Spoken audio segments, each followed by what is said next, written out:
Bon matin tout le monde. Le sujet de mon live, le sujet de mon live ce matin, quand répéter ne fonctionne plus, on va aller comprendre ce qui se passe vraiment chez ton enfant. C'est-tu un problème d'opposition, etc. On va aller voir ce qui se passe ensemble. Donc, aujourd'hui, je ne suis pas ici pour vous donner une technique de plus à essayer, par contre. J'aimerais plutôt qu'on prenne un moment pour comprendre pourquoi répéter ne fonctionne pas. Puis ce que ça vient nous dire. Non pas sur l'enfant, mais ce qui se passe à l'intérieur de lui. Pendant que tu m'écoutes, observe-toi. Y a-t-il une situation qui te vient en tête, là, spontanément, que tu as vécu dernièrement, qui pourrait ressembler à ça? Pour ceux qui ne me connaissent pas, mon nom est Nathalie Landry et je suis coach en parentalité consciente. J'accompagne les parents qui aiment profondément leurs enfants, même quand ils doutent d'eux-mêmes. Si tu te reconnais, j'aimerais que tu saches que c'est profondément humain ce que tu vis, puis que ça se passe pas mal partout, là, dans toutes les familles. Des fois, on n'entend pas tellement parler, c'est que c'est encore un sujet tabou. Tu dis pas ça publiquement, là. On n'entend pas ça souvent. Hey, mon enfant n'écoute plus.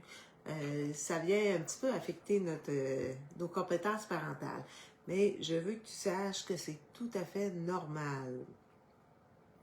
Des parents qui essaient, puis qui s'ajustent, puis qui se demandent parfois pourquoi ça ne marche plus, même quand je fais de mon mieux.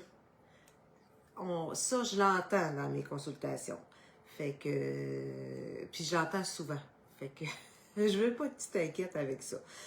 Par contre, reste avec moi. Quand on répète, c'est pas que l'enfant n'écoute pas. C'est que son cerveau il est surchargé. Il est plus disponible. C'est comme si, tout simplement, il t'entendait pas. Puis, plus on répète, plus ça lui ajoute de la pression.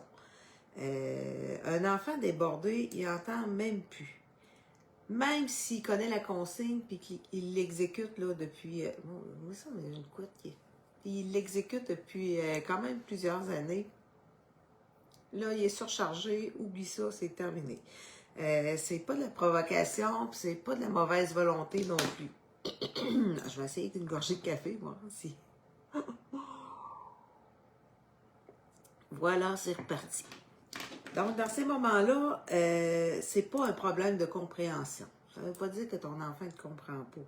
C'est vraiment son système nerveux qui est saturé. Ça ne rentre plus. Il y a comme une bulle qui s'est formée et il va falloir aller traverser cette bulle-là. Puis on va y aller en douceur. C'est ça. Il se forme comme une bulle. Il se met en mode protection dans le fond. Puis les mots, ils ne rentrent plus du tout.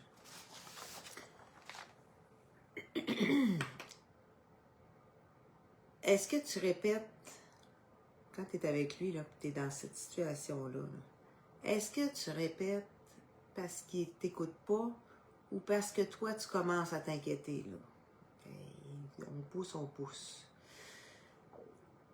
Nous aussi, en tant qu'adultes, quand on est stressé, on devient envahi. On n'écoute plus vraiment ce qui se passe autour. On fait juste là de repasser plein de choses dans notre tête. C'est plein, là. Plus rien qui rentre. Ce qui va aider vraiment, quand ton enfant est saturé, en fait, l'objectif, c'est pas de faire passer la consigne. L'objectif premier, ça va être de ramener la sécurité dans sa tête.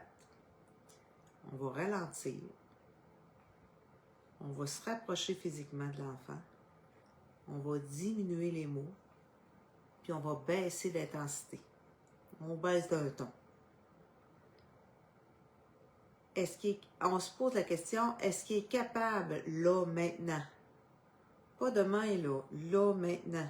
Est-ce qu'il est disponible? Ce que l'enfant ne capte pas par l'oreille, il va être capable de le capter par le cœur. Donc, on se rapproche. On peut le toucher s'il accepte d'être touché. Parfois, juste ça, ça va venir tout changer. Dans le fond, tout va être dans l'approche. On entre dans la relation, on va aller passer à travers la bulle de protection. Si en m'écoutant, tu te reconnais, peut-être que tu te dis « Hein, c'est vraiment ça qui se passe. » À quel moment tu sens que ton enfant n'est plus vraiment avec toi? C'est une des questions que tu peux te poser. Puis qu'est-ce qui change quand tu te rapproches de lui, puis que tu arrêtes de toujours répéter? Prends conscience de ça, là. Puis réponds à tes questions. Réponds pas ici en public, là. Si tu veux, puis que tu es à l'aise avec ça, tu peux venir me répondre en privé ou réponds-toi simplement à toi-même. Ça va déjà être un bon bout de chemin de fait. Donc, en résumé, on se répète que c'est pas un échec parental. La plupart des parents passent par là. C'est souvent le signe qu'on essaie de parler à un système nerveux qui est déjà plein quand on se met à répéter. Puis dans ces moments-là, c'est ta présence qui fait plus que des mots. Donc, on va aller traverser la bulle. Puis après ça, quand on le sent disponible, ben là, on va y aller avec notre consigne. Puis si l'enfant ne se sent pas capable tout seul, ben là, je te propose de l'accompagner pour faire la consigne. Par exemple, aller brosser les dents. On va y aller ensemble. Puis on reste avec lui. C'est souvent un besoin de connexion. Fait que généralement, l'enfant va accepter si tu as fait ta bonne prise d'entrer en relation.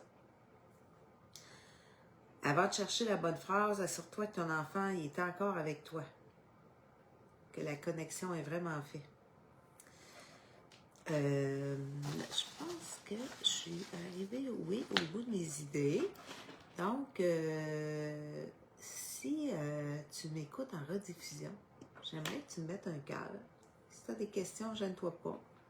Pose-les ici tout simplement ou en privé.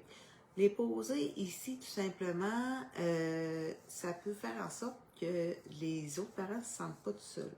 Parce que je vous le dis, là, vous n'êtes pas tout seul. Et on a parfois l'impression qu'on est tout seul, par contre. Donc, il n'y aura pas juste moi qui va le dire, tu n'es pas tout seul. Tu vas le voir vraiment.